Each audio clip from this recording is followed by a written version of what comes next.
Hello, namhlanje ngithi ake sibuke nje engeke ngakuthola kuMarin Golden uma ekhuluma about to take a decision.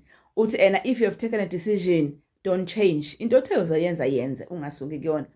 Yes, because there are results after that. Excuse will never ever be an option ukuthi hayi because akwenzeka ngalokhu ngoba kube kuno 1 2 3 kodwa uthi i-decision you have taken yenza sure ukuthi uyithathile, you are not going back. Uze athi i-decision iba active because it's about the identity ukuthi mina ngifunani in life.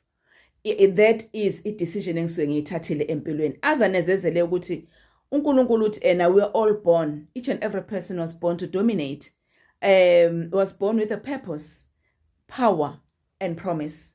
Azakhuluma about the words esiwakhulumayo ukuthi are we aware ukuthi masikhuluma we are sowing a seed, we must expect i-harvest kuleyo seed. Masikhulume kabi, the harvest is bad. Masikhulume kahle, i-harvest inhle. So uyabheka, uyasho kuMaron ukuthi ekukhulumeni kwethu asibe abantu aba-capable, worthy, prepared, ready, sibe ne-favor. Sazi ukuthi esikhulumayo is full of blessings. Thank you.